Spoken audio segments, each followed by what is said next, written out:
دیکھیں غیر حتمی غیر سرکاری نتائج آنے کا سلسلہ تو جاری ہے اور اس میں کبھی کوئی جماعت کا امیدوار آگے ہوتا ہے کبھی کسی جماعت کا امیدوار آگے ہوتا ہے تو یہ سلسلہ تو ابھی چلتا رہے گا. کبھی ایسا لگے گا کہ شاید پی ٹی آئی جیت رہی ہے کبھی ایسا لگے گا شاید جماعت اسلامی جیت رہی ہے اور کبھی یوں محسوس ہوگا کہ شاید پیپلز پارٹی آگے ہے. لیکن یہ تمام تو صورتحال تو ظاہر ہے کہ جاری رہے گی اور اس کا اینڈ اسی وقت ہوگا جب سرکاری طور پر حتمی نتائج جاری کیے جائیں گے.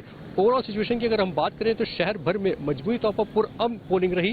پولیس رینجرز اور قانون نافذ کرنے والے دیگر اداروں کی جانب سے کیے گئے اقدامات جو ہے وہ رنگ لے کر آئے اور کسی بھی قسم کا کوئی ایسا بڑا لا اینڈ آرڈر کی سچویشن کریٹ نہیں ہوئی جو کہ اس وقت ایکسپیکٹ کی جا رہی تھی. اور اس سے پہلے بھی کل تک جو ہے وہ مختلف ادارے یہ بات کر رہے تھے کہ کراچی میں اور دیگر علاقوں میں جو وہ دہشت گردی خطرہ ہے اور کوئی نہ کوئی جو وہ تخریب کاری کی واردات ہو سکتی ہے. لیکن آج ہم نے پورا دن دیکھا کہ اللہ تعالیٰ کا بڑا احسان رہا, بڑا شکر رہا کہ کسی بھی قسم کا کوئی ایسا واقعہ رونما نہیں ہوا.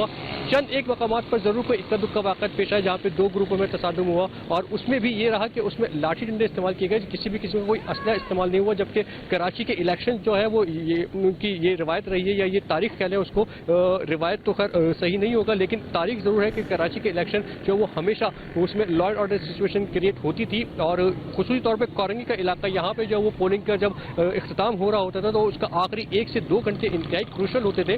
یہاں پہ لازمی طور پہ جو وہ کوئی نہ کوئی ایسی سچویشن کریٹ ہو جاتی تھی.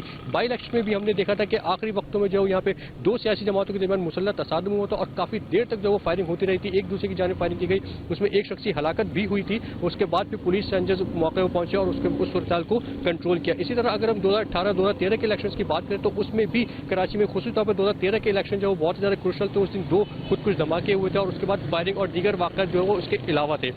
آج کے دن کی اگر ہم بات کریں تو اوور آل سچویشن جو وہ کنٹرول میں رہی, کسی بھی قسم کی کوئی ایسی صورتحال پیدا نہیں ہوئی کہ اس کی وجہ سے جو ہے وہ پولیس یا رینجرز کی دوڑیں لگی ہو. مجموعی طور پہ جو کراچی میں 40,000 سے زائد کی نفری موجود تھی اور پورے سندھ کی اگر ہم بات کریں جہاں جہاں الیکشن ہو تو 68,000 سے زائد کی نفری موجود تھی.